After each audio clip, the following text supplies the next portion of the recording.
Kia ora and welcome to the Creative Matters podcast, where we have inspiring conversations with New Zealand artists. I'm your host, Mandy Rodger. These conversations are intimate, uplifting and insightful. The guests on the show have absolutely enriched my life, and I'm sure their stories will have the same effect on you. Thank you so much for joining me to listen to these amazing people speak about what drives them, the way they work, and their personal takes on life.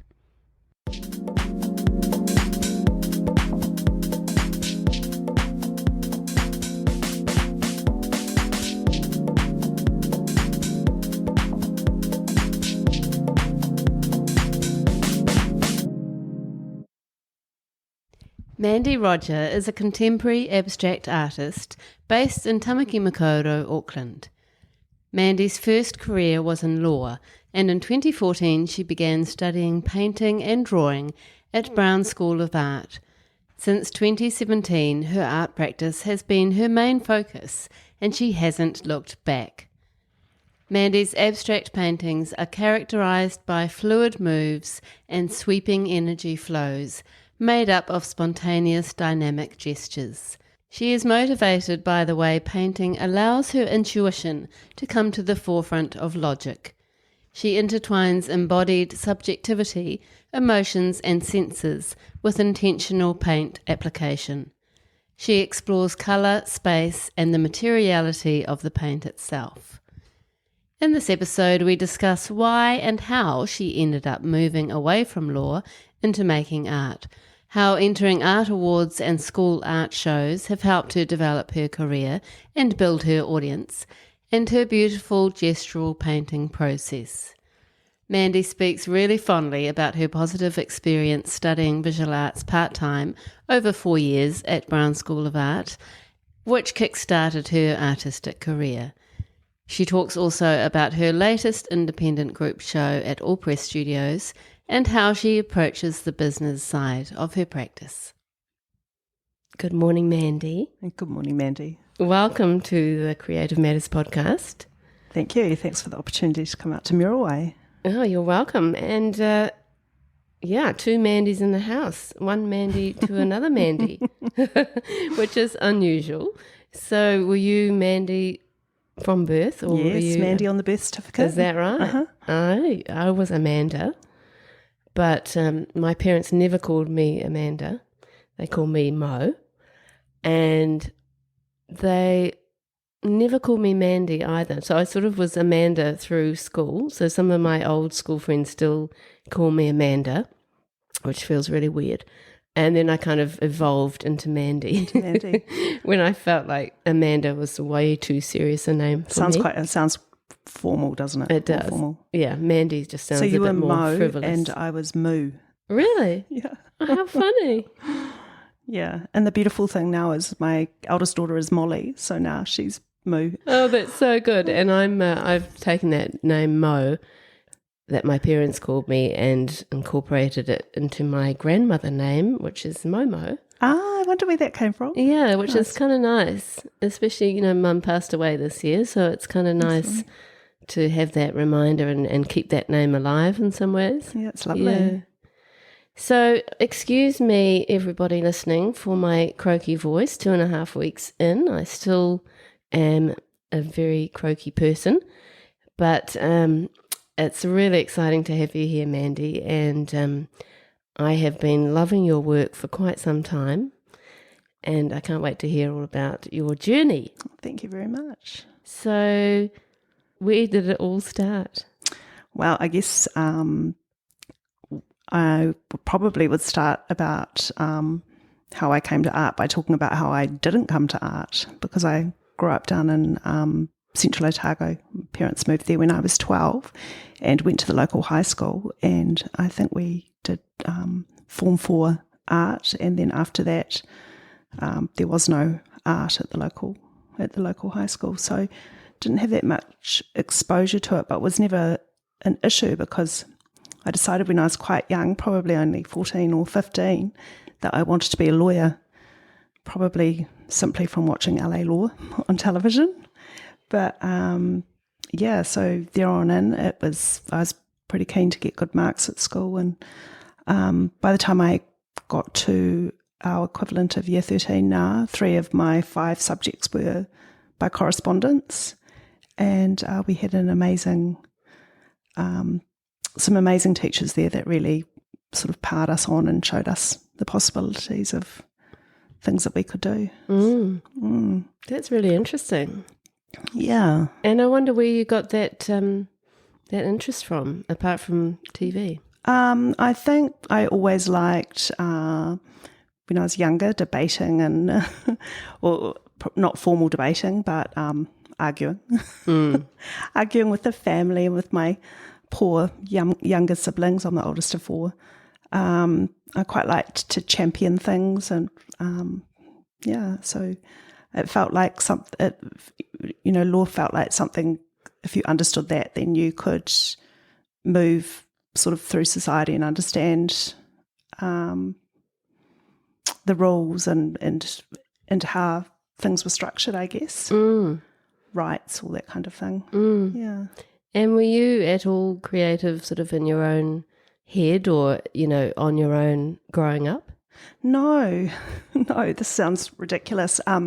My dad was a mechanic and my mum, they bought a local service station, and I was quite outdoorsy. I loved doing things outside, riding horses, and there was lots of ice skating, lots of sport, lots of tennis and netball and bits and pieces like that. But Mum was, really clever with a sewing machine. But when it came our turn to do that at school, I'd end up trying to fob it off on her rather than doing it myself. So, no, I don't think I was creative. Probably a little bit of writing, diary writing, that kind of thing. But no, I was really, really focused just on my schoolwork and life as a teenager, and lots of all the freedoms that came with living rurally or in small towns. And so you went to study law? Yeah, I went to Otago, which was our local university, and I studied law and did a Bachelor of Arts and with a history major. So the town that we lived in is this place, it's called Naseby, Central Otago. It was an old gold mining centre. So there's history all around it. It's a beautiful, beautiful place. I can remember when Mum and Dad came home and told us that they'd bought a business in Naseby.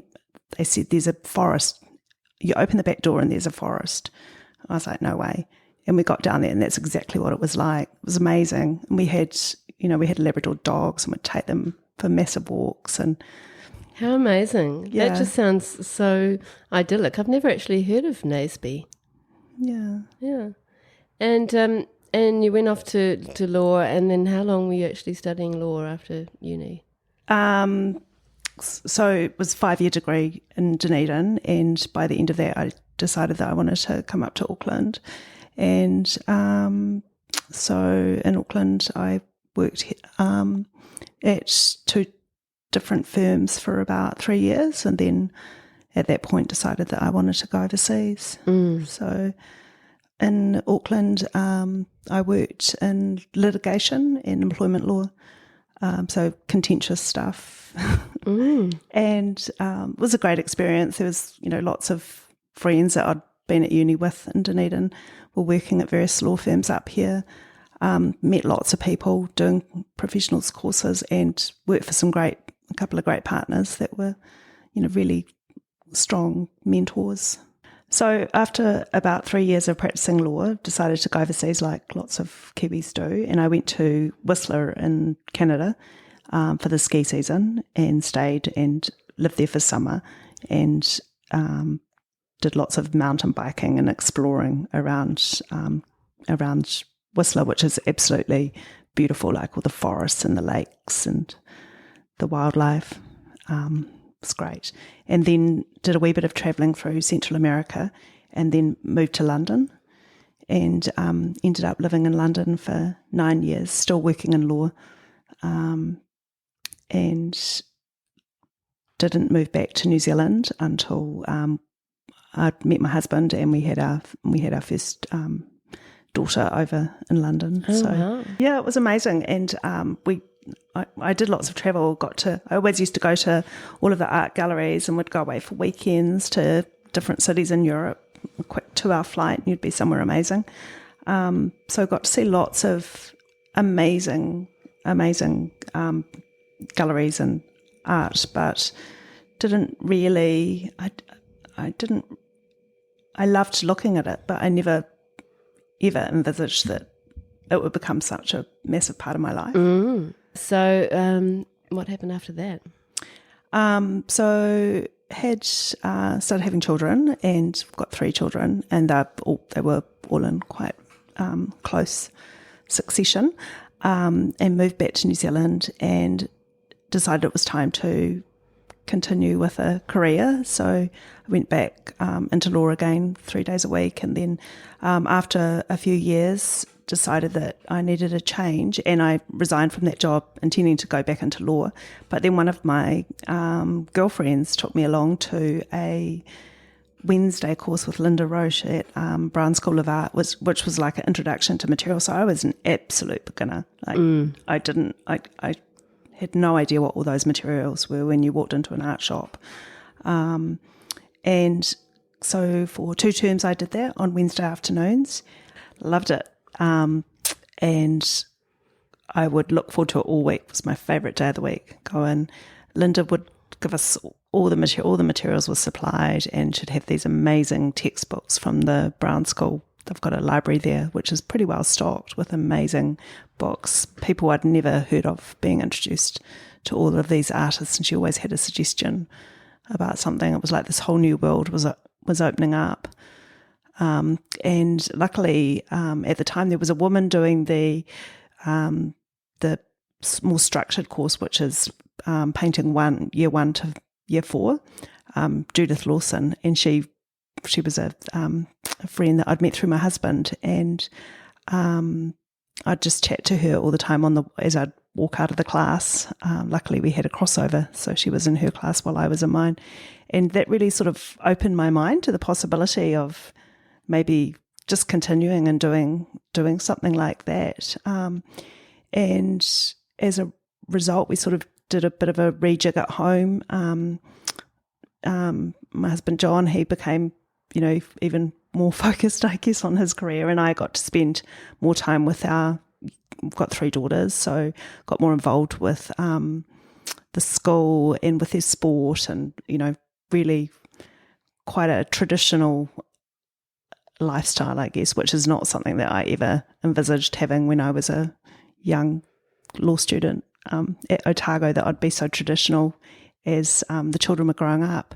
But art just gave me this thing to be myself, and it was completely absorbing, and so many possibilities in terms of what you could see, who you met, what you could read, what you could research. Just amazing gift. A whole new world. Yeah, absolutely. Yeah.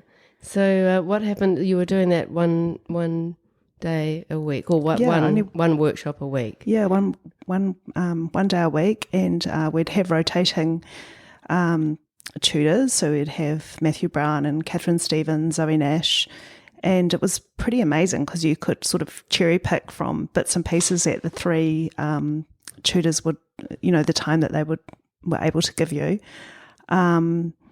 And I'd try and do a little bit at home as well. But I guess for the first couple of years, it was very much sort of a passion or a hobby that I loved doing, but I never thought that I would try and make anything more of it. I remember by the time we got to the end of 3rd year, which was a really interesting year, we had to go and we all had to choose an artist and go and interview someone, and mine was Cruz Jimenez, and it was amazing going into his creative space and talking to him about his education and where he got to and about his painting. That was really inspirational.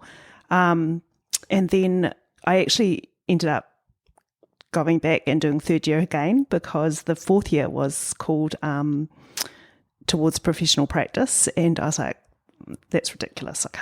I can't be a painter. And I felt like there was just so much to learn, and I felt like I'd barely scratched the surface, so I went back and did it again. Second year, I interviewed Lee Martin for the same project. Oh, brilliant. And was that still, when you talk about third year, it's still one workshop? Or yeah, it's just one workshop a day. Or one day. So I think in third year it's like sort of 9 till 3. Right. Or 9, yeah, I think it was 9 till 3 or 9 to 1, I'm not sure now. And then you're trying to do stuff, bits and pieces at home as well. But and how great that has that flexibility that you can repeat a year, which was going to be different, and you'd get more different things out of it, I presume. Absolutely, and I did. I felt like and you can do bolt-on courses there as well. So there was a class that was art history, so I did maybe 3 terms of that, or you could do Anton Chapman, the drawing classes. I did some of those, and everybody has got a completely different perspective. So Anton is, I think this is fair, he's quite old school in terms of the formal drawing is a really, really important part of being an art practitioner, even though his work is beautiful abstract work that you normally see when he does exhibit. And everybody had something different to give you. There was amazing colour workshops with Evan Woodruff, thank you, and Brendan McGorry. In fact, I still have his voice in my head frequently when I'm working. He always used to say, he told me once, if you don't do something, you haven't got anything to fix. And I always think of that when I'm stuck and I'm trying to push myself through or take a risk, or when you're building up a painting or when you're doing something. Exactly. Yeah. Yeah, such good advice. It is good advice, isn't it? Yeah, I love that. Yeah. And I mean, just so motivating for you to be in that environment. And I love the way that those courses are structured. I think it's brilliant. So it's the Browne School of Art, which is in Grey Lynn in Tamaki Makaurau, and that was founded by Matthew Browne, who's an artist in his own right. Yeah. And it's just the most incredible school. So there are lots of options within that school, and lots of sort of evening workshops or summer workshops, and lots of different artists are teaching within the school, aren't they? Yeah, it's really special that you have these practicing artists that come in and teach, and they're so generous with their time and quite often materials as well, and you can just learn so much. And what I did really love, I love that being able to cherry pick a little bit, take bits and pieces from so many different perspectives teaching. And then of course you've got your fellow students as well, which the relationships and the friendships that you form through that are people that you probably never would have crossed paths with otherwise, except there. Which is incredible. And then you sort of build your tribe and your artist community through that. Absolutely. Yeah, which is so important. And do you think it's a place where people could go, I mean, like yourself, you didn't have any background in the arts. Do you feel like a place like that is a place where you're going to learn but isn't quite as daunting as perhaps going to study fine art at university? Is there a difference? Absolutely. I think that's completely right. It's not as daunting. It's an amazing introduction. It is very nurturing, I think. It's, you've got maybe a little bit more choice in the path that you follow. Absolutely. And what you choose to bolt onto it and explore. How did you go from there? I mean, you were starting to think, "Oh, I'm really loving this." Yeah, so I got to the end of my third year, and there wasn't really any option. I had to keep going. Loved it.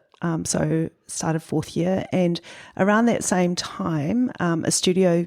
Actually, Matthew told me there was a studio space had become available in Studio 6, which is a shared space down in the Sunday School Union on Queen Street. And actually, it's a pretty amazing building because some of the tutors from Browne work upstairs. Not that we see each other really, but and there's also a couple of acting companies that are also tenants in the building. So it's a real creative hub. But the space that I'm in, I share with 5 other artists, and we all come and go at different times. But I don't know, there's something really special about working in a shared artist space, I think, because even when they are not there, Carol and Robin, Gemma, Karen and Sarah, you still somehow are feeding off what's going on around you, and you walk and you see things I've been doing in their spaces, or I don't know, maybe it's just even something's laid out differently, or it's just this haven of creativity. Yeah. And I always think of it as my studio as my enabler. I think without that, I don't think I ever would have got to do what I'm doing now. Why is that? Just working on kitchen table. Yeah. is not sustainable. It wasn't for me. It wasn't for me. But, saying that, actually, I can remember one of the tutors saying once that you have to do what works for you. Like, you can have these ideas about what you want to do, but you've got to work in a way that works for you. So maybe if that was all I had, then maybe I would have continued. But I think the special thing about having a studio space is there's no distractions. You walk in and it's just about you and your art. And in fact, sometimes I, wonder if I have to be quite disciplined to do reading and research and writing and things, because when I'm there, I feel like it's such precious time. I just want to be making. I just want to be playing around with my materials and progressing my work and thinking, pulling out the canvases and the boards and getting on with it. So, yeah. So exciting. I find that the same with having my studio space to work in. When I come down here, all I can do is work. Unfortunately, not necessarily artwork, but other work. And I just get so much done. It's amazing. And all those other responsibilities that you have in life, they just kind of fall away at the door. And it's just you. It's just who, it's a real sort of subconscious experience of being who you are and making, I don't know, what's going to come out, what the mystery of what's going to come out. Yeah.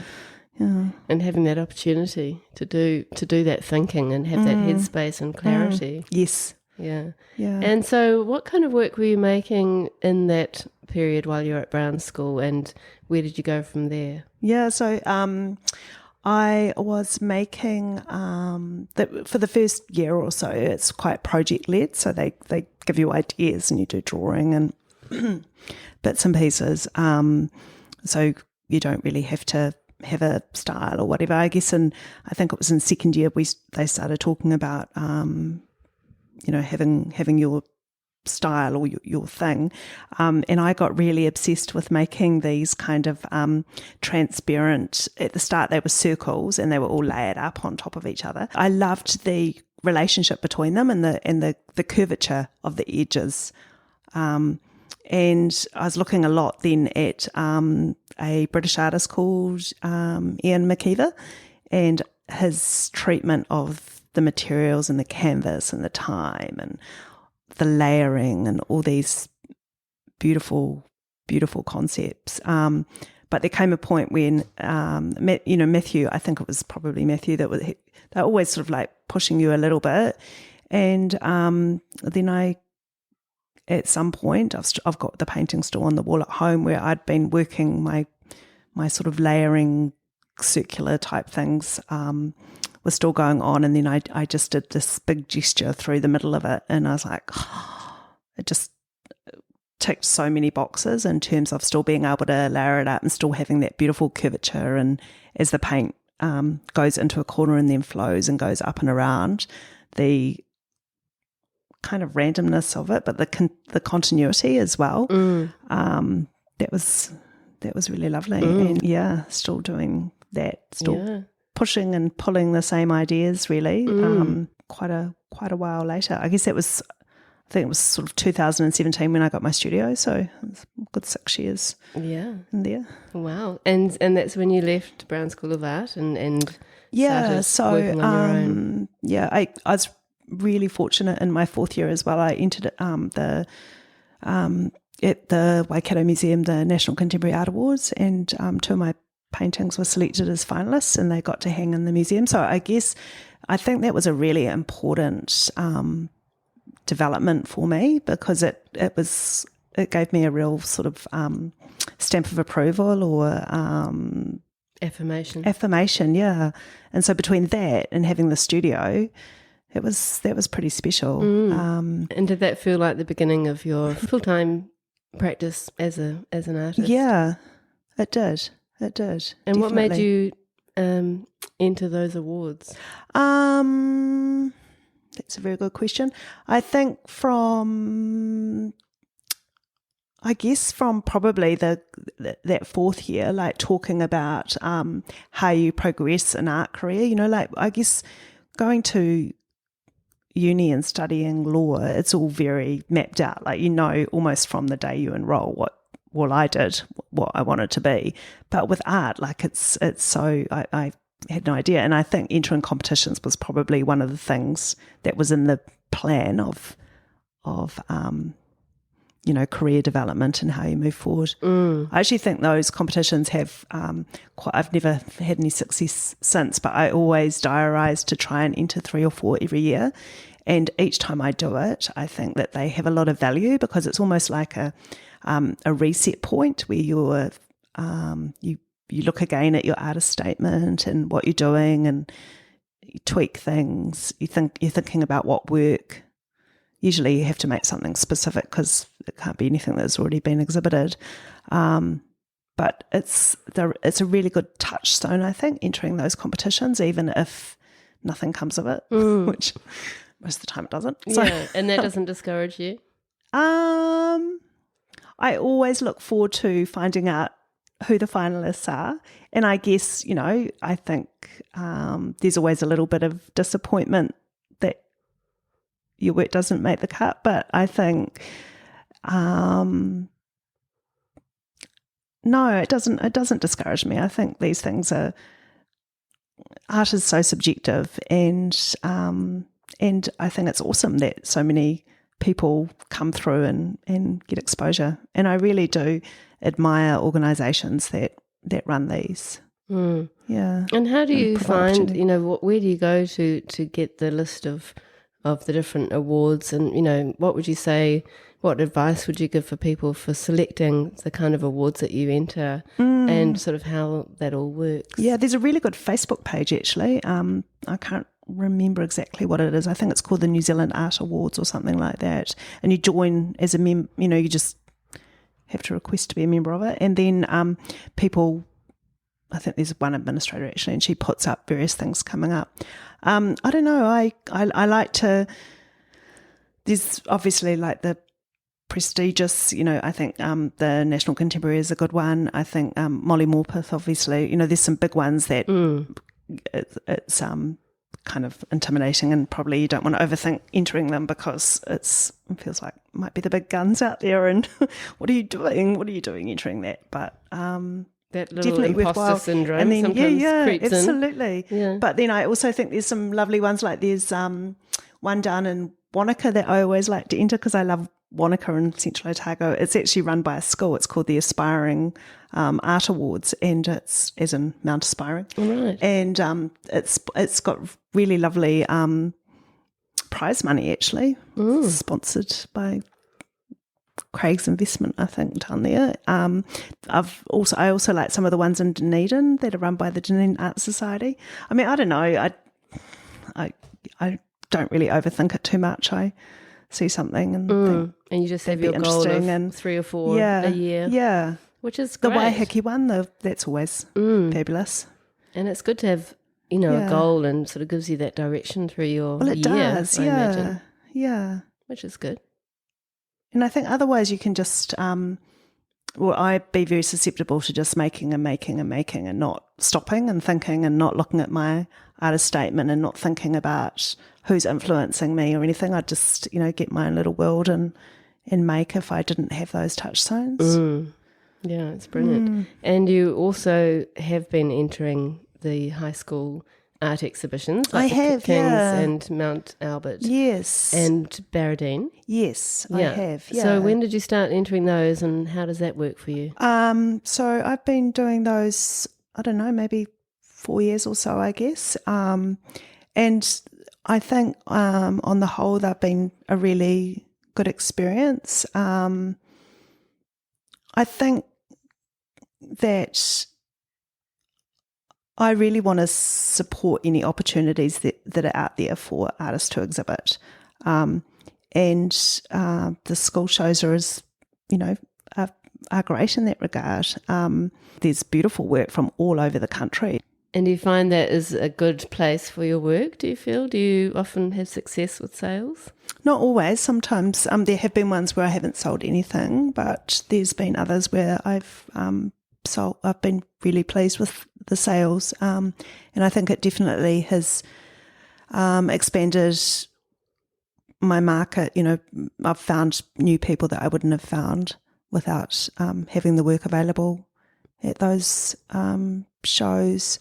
COVID was really interesting as well. The one year, the Barradine one, it just went online, and somebody ended up coming over to my house to view it remotely, in the window. But in the end, I gave it to her to take back to her house and try it. And I thought that was quite cool as well, actually being able to take a piece of art and putting it in your own environment, because it is so personal. And most people do have, I know sometimes as artists we might get upset about people talking about what matches what piece of furniture or what space or whatever, but most of us do live within, we have limitations on where we can hang art within our house. And so if that's the way someone feels and someone wants to see how something is going to work, I think it's lovely that people can have the opportunity to take something and that is lovely. Try it out. Yeah, it makes it more personal, and then for you to have, as the artist, to have the connection with the buyer is unusual, and it's quite nice. And it's lovely having someone form that relationship with a piece of your work where they're not actually obliged. They can decide. They can decide. It's a bit slow burner type thing. And I do think with purchasing art as well, that I know personally, you see art, a particular artist's work, and over the space of months or maybe even years, you see more and more of it, and it increases your desire it starts to speak to you. Yeah, it starts to speak to you. Yeah. It's quite nice having that slow burner kind of where people keep coming back to it. I like that idea. Yeah. Maybe things like, any chances to exhibit where people come in and say that, maybe in a couple of years they might still be thinking about something they saw back then that will cement their decision to want to purchase. Yeah, which is so lovely. And then it just has that sort of lovely depth and connection. Yeah. It's not just a sort of spontaneous thing where, oh, that looks nice and grab it. Yeah. Having that background is lovely. And I guess it would be really nice to talk more specifically about your art practice. Your work, I think this is how I discovered you and ended up approaching you, is because I was just so drawn to your paintings. I mean, I really love simple use of colour and the beautiful movement in your paintings. So could you please describe your work? I know you've already mentioned the work that you were doing earlier, but if you could describe maybe your more current work, and then we can talk about the ideas behind it. Yeah, sure. So my work is I always describe it as gestural. It's colourful. And I think you said before about how it's simplified. And I agree, in some it definitely has. So what I basically always do when I'm starting my work is start with loading up paint on the paintbrush. It's about getting it to flow, getting it to having a few colours. I don't have too many colours in one of my gestural brush strokes, but trying to get the paint to extend for as long as possible as you pull it across the canvas. I guess that's what I'm trying to do. And I love, as I've talked before about the curvature and the sweeps and direction. And when I first started doing it, I was way more interested in creating space in the painting through building up transparent layers until it became opaque. And I still love that. I love the play with opacity and transparency and all the rest of it. But now I like to make sure I'm creating space around the gestures to sort of like, I don't know, pay homage to them or let them have a life of their own. But there is sort of, I do feel like there's two different types of work for me, and one is the more mono gesture type thing, and the other is where I still build up all the gestures on top of each other, and it's this lovely relationship that forms between the colours. Yeah, and it's so beautiful. Yeah, and sometimes even when I do I've done a few sort of signature round ones, sort of 700 was the size I got stuck on, and I still have lots of boards at the studio to do on those as well. But like I'll lie down the gesture and love that. Like it's almost, you have to do it and then you have to walk away. Because if you sit there, you'll be like, you'll see a little hair in it, or you'll see a little, I don't know, a wee smudge, and you'll be tempted to, or the paint won't have flowed. You've just got to walk away and just leave it, which is really hard. It can be a hard thing to do when you want to control your work. So there is that, a little bit of an element of letting go, and then coming in, and I always put the backgrounds in.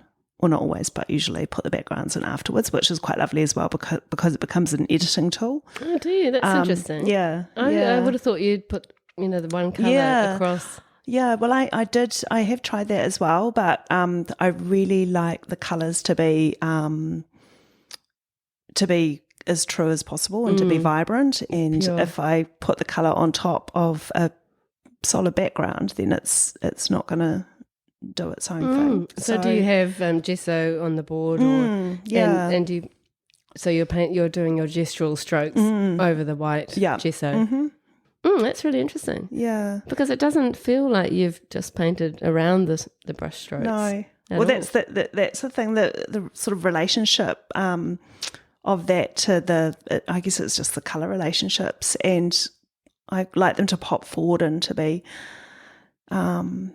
And you can just change just the background tone just a tiny wee bit, the colour, sometimes radical changes, and I've got a few that just haven't worked where I've just kept changing them, and then the paint gets all thick and gluggy and heavy and it doesn't work. So it's quite subtle in lots of ways, even though it's simple.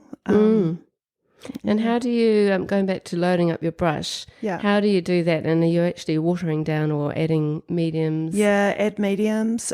And sometimes water, not water so much though, because I just think it dilutes the paint too much. So, and different paints seem to work differently, even within the same brand. Like I have been using a lot of flash paint, which I quite like. I like the way that you can get that to flow. And that's all acrylic. And then, it's all acrylic. Yeah, and that's mainly. I mean, it's on my list to have a go at oil, but there's an. I'm not sure that oil would fit with the type of work or my personality type in terms of. I love that feeling of laying down a gesture, and then the next day being able to come in and work with it and know that it's solid and it's firm. So I think oil, I imagine, I don't know, but I think there'd be a high risk that all my paintings would become very muddy if I started working in oil. Yeah. Because I'd be able to play a lot more. That's right. And it's hard. It is hard because you have to like relinquish control. Like you have to say, okay, that's enough. And you also have to like set aside those feelings of aiming for perfection, because that sometimes that's okay. And I think we've all, as artists, like sometimes I take photos not always, but sometimes I take photos as the painting progresses. And I think we've all got situations where we look back at our work and we're like, oh my God, why didn't I just stop at that point? It was perfect. And you just keep going, keep pushing it. So I guess that's a nice thing about, for me, working in an acrylic, that it's those options of going in and playing with wet paint are not as great as they would be with oil. Each completed brush stroke is quite long. Yeah. And I love the way the paint starts to change, the amount of paint and the sort of translucency and all of those things change within the stroke in a way. Yeah. And I really love the way you can see your, the actual brush strokes, and it's very textural and gorgeous, I think. Yeah. So how do you actually load up, and what kind of brush are you using? So I've got, I have favourite brushes. They're almost like security blankets that you can't give up, that I've got this beautiful brush that one of my studio mates, Robin Givner, she brought back from London, and I bought it from her, and it's a lovely, actually I'm not quite sure, maybe 20 centimetres wide or so. So I don't know that, I think I try not to overthink it too much, and I have had times where I've written down proportions of medium and what I've used, but I think there's a massive random element to it. It depends on the season, depends on the temperature, it depends on the surface. Like sometimes when you gesso your boards or your canvases, you're sanding in between and it's smooth and it flows, and other times you're not. So I just mix the paints, and I have like these big sort of ugly, I don't know what it would be, like probably the inside of a cutlery drawer or something like that I tip the paint in, and then I'm just trying to load up the brush and go. And normally you start within the canvas or the board? Yeah. Or on the edge of it. Yeah. Or on the edge and across, yeah. So you just kind of place your brush on the board, and then off you go. Yeah. And again, I tend not to think too much about it, and I think that's because it's a little bit like coming here today, actually. Like if you overthink it, you freeze, and you kind of just have to trust that it's kind of like an intuitive process, and it's going to come out. Trust your instincts as well. Yeah, and I think sometimes sometimes I might like move my wrists around or something to warm up, but I don't tend to overthink about it. Overthink it. I think that there's lots of ways to gain inspiration, and it's all around movement, isn't it? Like, someone conducting music, or going and watching some ballet and watching people's limbs and arms fling about, or so. And I'll look back, I guess, at paintings of mine that I feel have been successful to perhaps be a starter, but yeah. And do you actually have, it seems like you've got different colours across your paintbrush. Yeah. So how do you load up the paintbrush with different colours across the brush? Just tip it in the thing and you go. Move the brush around And so that element is reasonably random. Yeah. You don't know exactly sort of the proportions of colour across the brush. No. Which is quite lovely. But you're choosing the colours.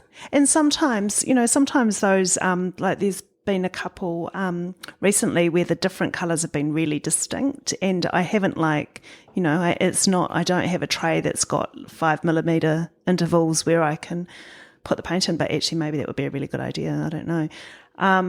So I guess part of it is like maybe when I put the brush in, maybe I'm jigging the brush a little bit to the left or the right, or mixing the colours. But I think that's the stuff that makes it interesting and intuitive. And I guess that's one thing that's really interesting, like going from a career that's really structured and, like for something like law into, I don't want too many rules or boundaries or whatever to creep across into my art practice. I want it to be intuitive, and I want it to be fun. I have to remind myself that sometimes when I start getting too serious, that's what it's supposed to be fun. Which is so great.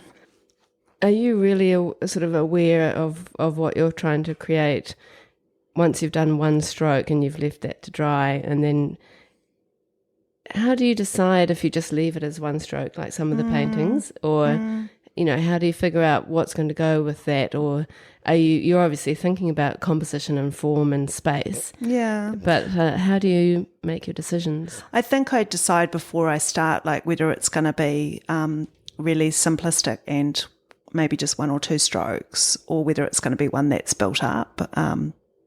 I definitely think about that before what kind of painting I'm going to make in that regard. But in terms of whether or not a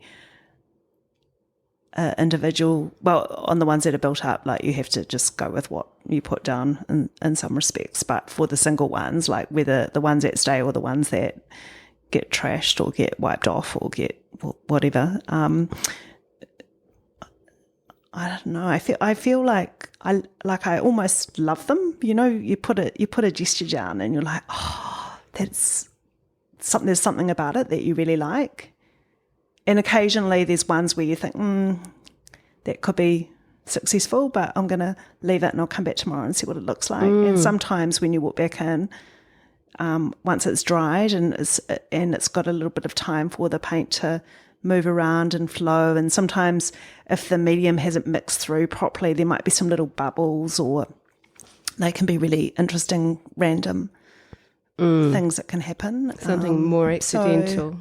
Yeah, but it's something, again, just something internal, and something about some kind of like, I don't know, visual attraction, or a feeling, the feeling you get when you look at something and you can feel it, you can move with it. And yeah, and that kind of gestural painting is so personal, isn't it? Because, I mean, like all painting, it's showing the artist's hand. But your work is very much showing where you've taken that brush, and I love those sort of movements. It almost feels quite 3D sometimes, and like a ribbon kind of turning and folding and curling, and it's the most interesting gesture. Yeah, it can feel so overwhelming, like when people say what's your art about, or what is it, or what influences you, or whatever. All of that can feel so overwhelming. But when you start talking about the process and actually loading the brush up and making the strokes, that's when the beginning of the good stuff, when you can start talking about your work, I think. Yeah. And that's still so valid, isn't it? Yeah. Your process as much as what you're thinking. Yeah. In fact, the last I've done 2 group exhibitions. The first one with John Allpress and Karen Kovac, and we can talk about that. But the first one that we did as a group show, we because we're all abstract artists, and it was about process, and like process orientated artists, and I really like that idea. The idea of what you're actually doing being what your art is about. But again, like if you start overthinking it, all art is gestural brushstrokes. Yeah, at the end of the day. yeah. And interestingly, when I was doing my little round circular pieces, the thing that I hated brush marks. Hated them. I was always trying to get rid of them. So it's quite ironic. Now that's what my art's all about. Yeah. But I love the contrast of the brush strokes and then the very flat backgrounds. That is really striking. And your sense of colour, and you're like a master of colour, the way you combine colours. So thank you. I'm a long way from being a master. Oh no, thank you. I think, well, for me, I am so attracted to the choices that you make with colour. So what are you actually thinking? Are you getting quite technical with your colour choices, or just what you fancy? No, again, like I bought a beautiful colour and design textbook that I've read about 5 pages of and then put to the side and just started painting again. In the last exhibition at Allpress, there's little cards. You've got one up on your wall there. That ended up being that like when I first started working on that, it was going to be a orange and red painting, and it ended up with a pink background, which feels really feminine and pink is pink, and I never thought that I would intentionally go out and make a pink painting. But when I started playing around with the background and that colour just spoke to me, and it sat on my wall for maybe at the studio for a couple of weeks before I showed it to my husband actually, and I was like, I made this pink painting, and it was just right. Like it's right for that. It feels right for that painting. But it's not something that. So I don't know. Like I think sometimes the colours choose me as well. Yeah. And also you're influenced by what's around you. So I've many a time I've started a palette, chosen a colour palette, and then I look around at some of the easels of what other people are doing in the room, and I'm like, oh my God, I've just like taken her colours and done something with them. And there is definitely that feed through. Yeah, you're influenced with what you see. Yeah. Almost sort of subconsciously. Yeah. So on top of the high school shows and the awards that we were talking about, you've also had some solo shows and group shows at Browne School of Art, but also lots and lots of other group shows. And you've just been involved in a really fantastic exhibition at All Press Gallery. Yeah. With the people that you mentioned earlier, John Allpress and Karen Kovic. And this was your second group show with them, wasn't it? Yeah, so the first one we did at the Grey Place, where the lovely Jade, who's the gallerist there, that was a great experience. That was our first group show together, and it was pulling three quite distinct abstract styles together. We didn't collaborate at all in regards to the show, so we left that. We sort of dumped that all upon Jade to curate it and hang it and do all of that. So that was a good experience. It was in December last year, and it was probably not the best of timing. I think December's getting a bit late with other people's commitments. And then we decided to build on that and do a second one, and we went to All Press Studios down in Drake Street behind Victoria Park in central Auckland. And there's a lovely woman there, Lindsay, who is like the gallery manager, and she corralled us kind of, and what you need to think about and things that you need to do. But it was very much a show organised just by the three of us. And we did decide on that one to maybe have a common starting point. So we each bought a 2x1 metre unstretched canvas and used our own unique styles to create a piece of work. And they luckily all ended up being successful for each of us, and so we ended up getting them stretched, and that was a lovely starting point. I love that. Yeah, and then the idea was that we'd just develop our own work out of each of our canvases, the large canvases, which was pretty free form after that, actually, to be fair. But in organising that show, I didn't even know. I don't think I'd ever heard of the word decal. Getting the detail printed for the window, the transfers on the window, all of the printing, the brochures, the cards, the price, the hanging. We actually had the hangman come in and hang our work, which was great to have that done. And we had the very kind Erin O'Malley from Madame Rouge, who's involved with Railway Street Gallery.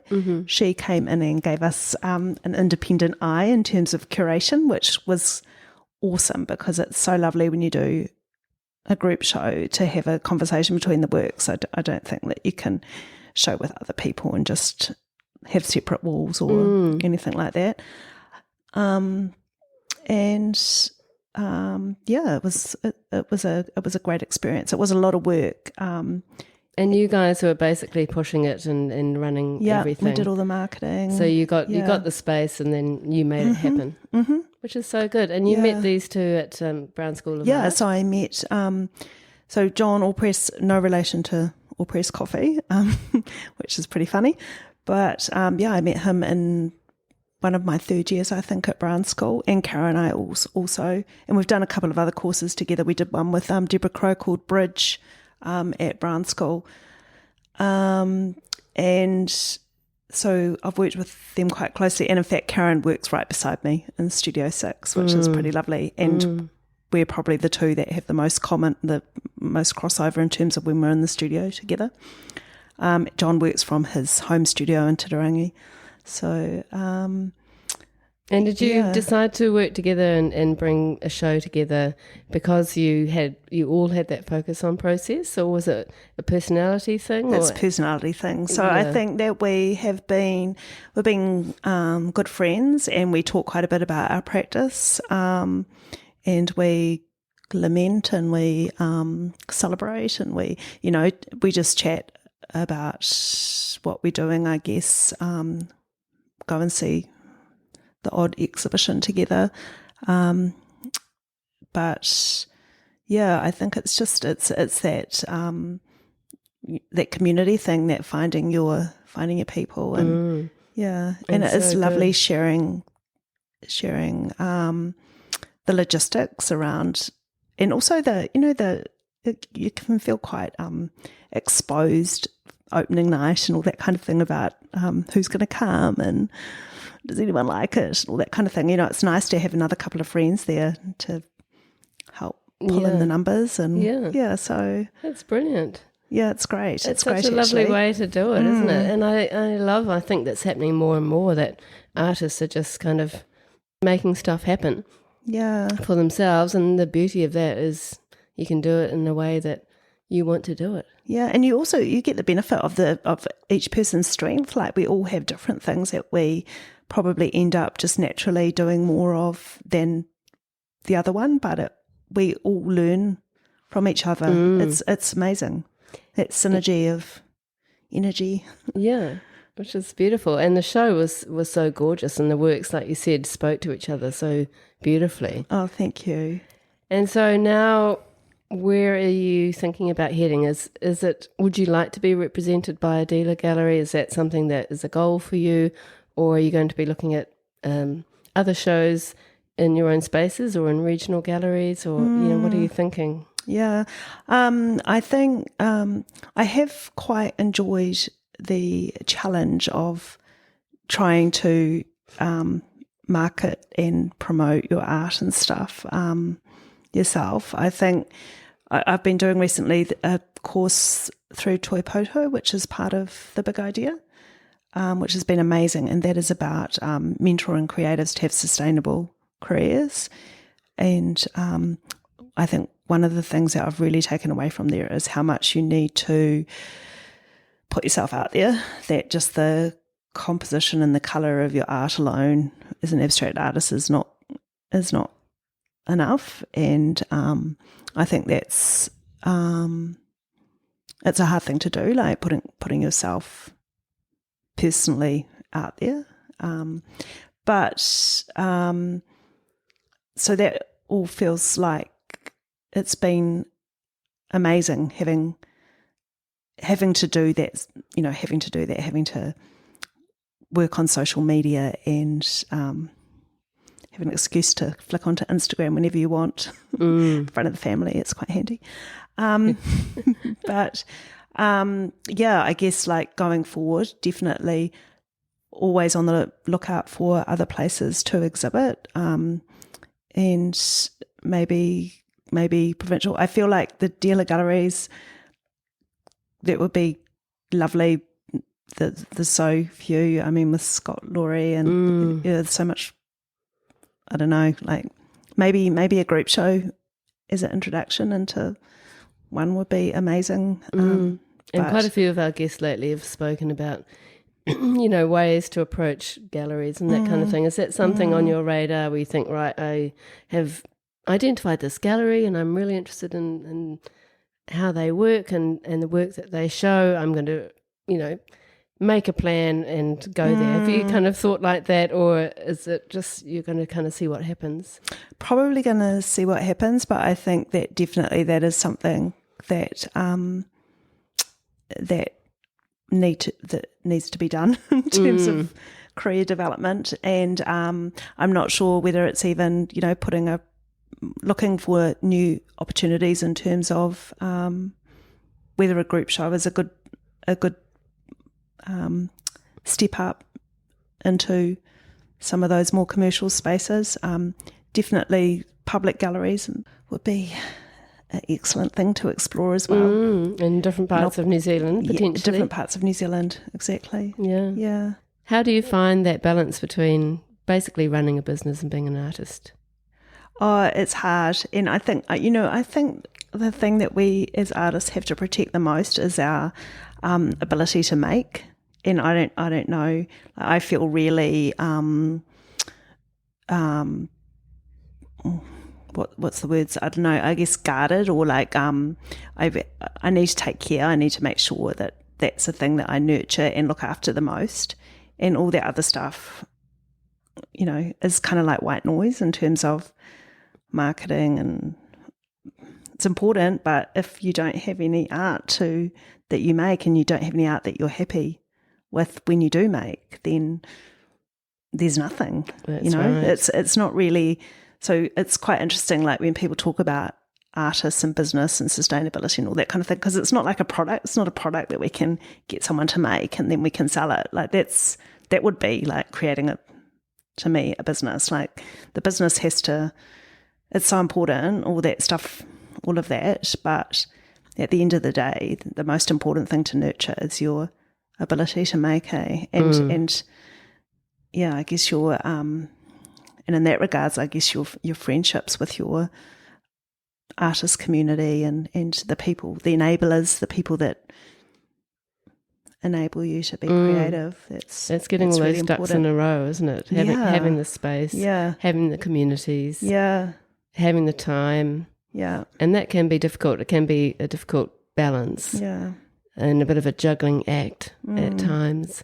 I think another thing that I feel really fortunate about is the number of people, the number of friends and other people that you have as an older artist, I guess. My mother always used to call me an older mother. Now I'm an older artist. Really? Yeah. So, the experience that they can bring as well in terms of, we've got friends that are marketers, we've got friends that have developed websites. So we're lucky we can draw on lots of experience, even things, when we're doing the Toipoto stuff and we're talking about planning and goal setting and all that kind of thing. It's not new because we've brought it from that's right other previous lives. So and we're lucky in that regard. Yeah, and just your life experience. I was going to ask, how do you think your time in law has influenced the way you work? I mean, you talked earlier about not, having it more organic and not following the rules in the same way. Is there anything else that has informed your practice, do you think, from your experience in the corporate world? Yeah, I think maybe part of it is like a lot of the stuff that we did at Browne was like motivational type stuff, and like, believing in what you're doing and pushing yourself forward. And I guess that it's different. It's so different to the corporate world where it's about something that's external to you. Like you're reviewing documents, you're setting up, you're facilitating a deal or whatever you're doing. It's nothing that comes from you personally. Like the buck doesn't stop with you. Somebody else could step in and do it if they had to. But with your creative practice, you're the only person that can do that. So and I think maybe it feels really different to law. It feels really different, so different. And I think a lot of it is that this whole intuitive idea about logic versus intuition. And, that's one thing that I loved about law. Like I loved when it was logical. It's not always logical, but sometimes when it's logical, this step-by-step process of it. But art is not like that. And I think that's one thing that I thought when I was viewing, when I'd go and see artists and amazing artwork in some of these European galleries or whatever when I lived overseas, I think that I should be able to understand it. I should be able to read this artist statement and I should be able to absorb it and look at it and understand it. And I just feel so exhausted and so overwhelmed.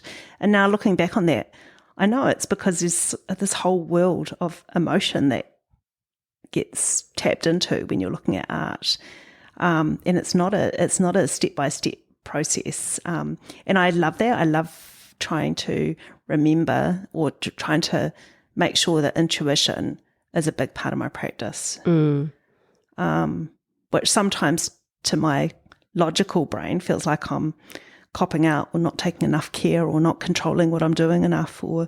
But it has to come from within and from believing in your own individuality and wanting to, I guess, celebrate that. And isn't that a beautiful thing that you can now be doing something that is so personal and so important to you, and you have more control over it in that respect? Absolutely. Instead of being told what you need to do. Yeah. That's so amazing. Yeah. Yeah. I talked earlier about how much there is to learn and how many rabbit holes or bits of research or different art that you can look at, and sometimes it just all feels so overwhelming. And I can remember at Browne worrying about that, like worrying, the looking at so much stuff that you almost freeze and you can't move forward. And Matthew used to say, you just have to trust the process, like feed it all in and somehow it will come out. And I frequently tell myself that in terms of looking at other art or reading or whatever, that you just keep feeding your soul and don't overthink it. It will come out. It will show its hand somehow. Okay, so we are into the fun part with the questions that we ask every episode. What would you say to your younger artistic self? I would say that just keep exploring, keep following things that interest you, and don't be afraid to dive deep on something just because it's really interesting or something's going on with it, and it's making you, feel alive or whatever. That sometimes you have to explore sort of without a purpose or without an end in mind. I think I was probably needed to be quite driven and have always been quite structured until I found art, and I think it's amazing when you've got time just to meander and look at stuff that really interests you, how rewarding that can be.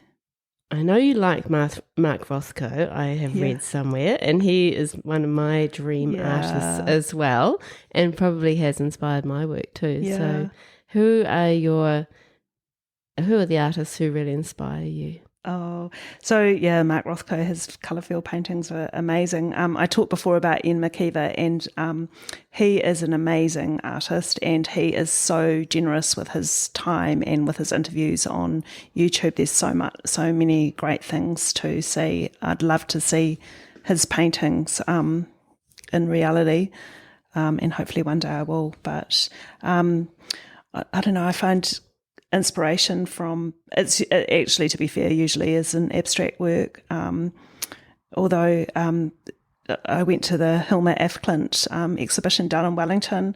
That was amazing, just pioneering woman doing abstract art, and the scale of it and her prolific output and the way she could, the notebooks with her reproductions of her tiny little paintings, like her commitment. There's a guy, Donald Martini, he does like these massive gestural forms, literally like a brushstroke, and he's got work in the World Trade Center in New York, and they are literally big. I'm not even sure how he makes them, but these massive big sculptural pieces of gesture, which is amazing. It's just like this, it's just like a reverence to that gestural form in itself. And then there's a guy on Instagram, I'm sure he's a lot more than Instagram, Otto Baum, who makes Otto tools, and he makes super huge brushes and pushes paint around. All that kind of thing is so inspirational. Yeah. And actually one person that I've been thinking a lot about lately is Barnett Newman, and this thing where he's the guy that like colourfield painter with the zip down the in the painting, and he was talking about his about the problem of painting being deciding what you're going to paint, and but he has this awesome quote, and it says, I hope that my painting has the impact of giving someone, as it did me, the feeling of their own totality or their own separateness, of their own individuality, which is quite amazing in terms of like making, but also the viewer like looking at it and seeing something of themselves in it, or reminding them about something that makes them just who they are. Absolutely. That is a lovely list. And what, as an artist, would you say is your biggest challenge? Oh, there's many challenges. I don't know, like sometimes probably talking about my work and putting myself out there. I enjoy it once I start, but the thought of it is quite overwhelming. And I don't know, like just balancing the making with research and thinking and writing, all that kind of thing, how you push forward, those constant, the choices we have, like what we can explore and what we can go and see, and what courses online we could do, or there's so much time, so little time, so many things that we could be doing. So I guess a choice in plotting your path. And what do you think drives you to make the work you make? I think probably